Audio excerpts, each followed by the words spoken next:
one thing I did forget to mention, I guess a few things is, in business, after my dad had recommended, hey, you should make some accessories for these, I did start designing. I'd sit at my office at Offenberg waiting for a customer to come in, and I took a picture of the front of this side by side, and I just was drawing like a front bumper on it. I just printed off a ton of them and drew a front bumper, and then I was like, man, that looks sick. I need to make that. So I brought that to a buddy of mine who worked for a fab place.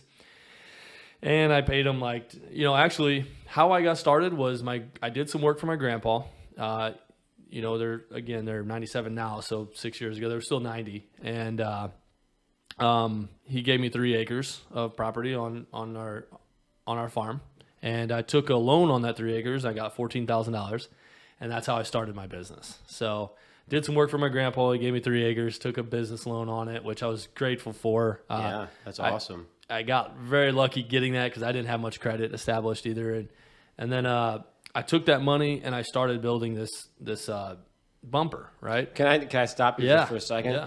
I want to just talk about how you got that 3 acres and how you turned that into an opportunity, because a lot of people would if they got 3 acres given to them, they'd be like, okay, well, what do I do with 3 acres? Maybe build a house on it and put a well on it. And that's where most people's minds go, is like, oh, maybe I could build a house on it, or maybe I could just resell it and try to make some money on it. But you looked at it as like, oh, I can have this and I can use a little bit of leverage from it. So you took the money from it. Yeah. You got to keep the land and then you got to reinvest it. Yeah. And so that's an opportunity right there of itself. And a lot of people don't even see the opportunity, but you were looking for opportunity. So you found it. So you had to find. You might have had someone give you 3 acres, but it wasn't like it would just. You still had to put in some work. Yeah. To be able to just find the opportunity and go for it. Just like the headlights, you got to be able to see that opportunity. Most people just be like, "Oh, this is a junk headlight. It's scratched. It's broke. Throw it in the trash." But you can see the opportunity in it and go for it. Back to getting the property and starting that. I gave this plan and idea to a buddy of mine who we went to high school with. Me and Steve both graduated back in 2006 from high school, and he was working at a fab shop, and unfortunately that shop went under. They went under as they were doing our bumpers. So I lost my money essentially. I mean, I still as of a couple of years ago, I still had the IRS calling me asking me if I owed him any money because he owed them money. So that was really tough. Sorry to cut you off. Yeah. You paid him to make you these bumpers, and as you had paying them, he was supposed to be making them, they went under? Yeah. So he did finish the bumpers.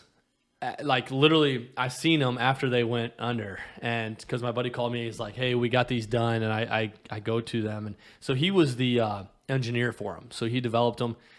He wasn't the one bending them. He wasn't the one welding them, and I, we were starting with a first run of 10 of them, and obviously the jig costed a lot of money. You got to have a jig for metal. And I look at them and I'm like, what are those? I was like, no, those can't be what you made. Oh, they turned out bad. They were so bad. I mean, they were useless. They were all sitting on the ground in a row. And then one of them's this way, one of them's this way. The welds were splattered everywhere. They were just so bad. So whoever made them, whoever actually bent the metal and welded them together.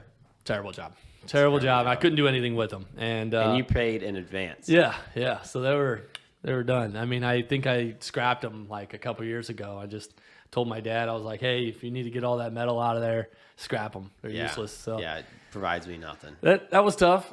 So then just so happened that was all the 3 acres? That was probably at least 2/3 of it. Yeah. And you got to pay that back. Yeah. It was tough. Yeah. So I found through networking, I found some guys that were way out in the country that just didn't want to even be known for doing this stuff. They just did it out of their garage. So what I was doing was taking all the bent. I would go get the bent pieces done in a local town nearby. I'd bring it to a guy that I was an acquaintance with. Didn't really know him, but he did a great job. He was a great welder. So he would weld up all these bumpers. I would literally take him right down his gravel road. I mean, it was like an hour away, out in the middle of kind of like where we are today. Yeah. But way out gravel roads. I mean, you take gravel roads for miles, and they would powder coat them. And so They were welding and powder coating shop? Yeah. So the welder would be in one house, and then like 2 miles down this gravel road would be the powder coating shop, which they did a lot of fabricating as well, but mainly for Jeeps. And I would literally get there, and they'd be passed out on their floor from the night before welding underneath of their Jeeps. Like that was... Like, I would literally have to kick them to wake them up. Oh, they were out there welding for so long they fell asleep on the concrete floor? So hammered. They would just be... they were drinking and... Oh, yeah. They'd just be hammered, drinking moonshine probably, much like what the back of our shirts say, by the way. Oh, you want... Show our Mud Mills and Moonshine. That's an awesome shirt, by the way. This thing's clean, dude. It even feels good. Oh, yeah.